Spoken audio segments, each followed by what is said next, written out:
thoughts to Senator Brown's comments this morning about some of the Ohio bills that have gone on and how they relate to voters' rights and workers' rights, and just saying what he said here? Yeah, to be honest with you, it's very hard to hear when you're back here, so I didn't hear all the details of what he said, but I think he was talking about state legislative activities. I'm focusing more on the federal level. I have talked to a number of elected officials here this morning about the Second Chance Act. This is federal legislation where Ohio has taken the lead on prisoner reentry. I was the author in the House when I was there, and now I'm the author of the reauthorization bill to try to be sure that the federal government is working closely with the states, including Ohio, to promote prisoner reentry into society. And it's an issue that a lot of folks here this morning have been involved with over the years and are interested in. Is that also a collateral sanctions bill? It doesn't have a collateral sanctions part of it. Those are state-by-state laws, but the original legislation did have a study of that, the whole issue of what felons would be eligible for. And I need to go back and figure out where we are in that study. But it's more about providing funding to good programs in the states that deal with mental health and substance abuse treatment, job training, and housing. And again, Ohio has taken the lead on this nationally. The legislation itself was crafted in part from people from Ohio. I worked with them on it. And even today, Ohio is getting grants and taking the lead on a lot of these issues. And it's not just about federal prisoners. The federal prison system is part of it, but it's about states that are doing the right innovative things and then spreading that best practices around to other states. We have a huge problem in our country of people who are locked up as nonviolent offenders get out, and about 2/3 of them, we're told, are back in the system within 2 or 3 years. So it's a problem for our budget, the taxpayers, paying over $25,000 a year to have somebody incarcerated. It's obviously a problem for those individuals and their families, and there's something we can do about it. And there's some proven ways to get people back immersed into society in a productive way. Taxpayers who are productive and re-engage with their families and their communities, and that's what the Second Chance Act is all about. Senator Leahy is the co-sponsor in the Senate, and we're actually trying to take it up when we get back into session here in a couple of weeks.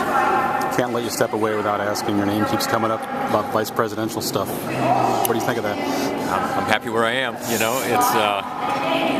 a great opportunity to serve. I've only been in office for a year now, and I'm enjoying the opportunity to help. It's frustrating sometimes, to be honest. I was on the super committee. That was probably the most frustrating thing I've done, because we came close but couldn't quite come together to solve some of these fiscal problems.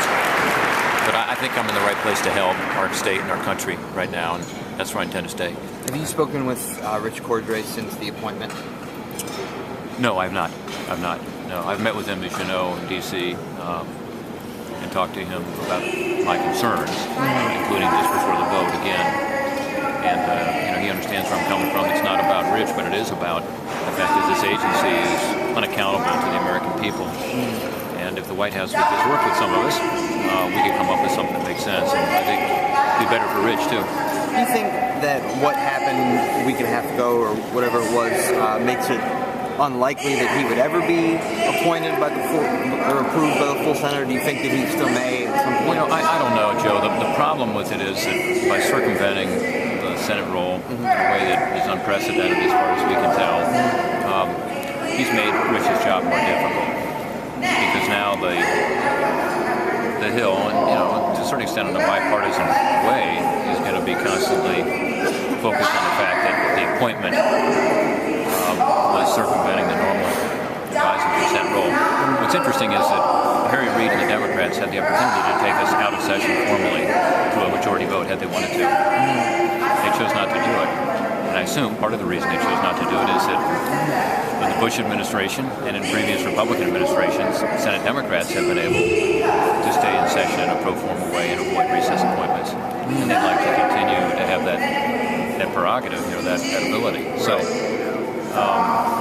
this is, I understand it's a political year, and the president's using this politically to focus on Congress. I understand our approval rating is very low, but it's too bad for Rich, and frankly for the effective operation of the the Bureau, because the Bureau, as you know, already has the ability to work on bank issues, but not non-bank issues.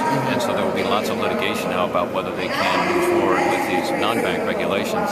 The president says they can. A lot of lawyers say they can't. The statute itself says the director must be confirmed. The question is, has he been confirmed? Right. Of course, on the face of it, he is not.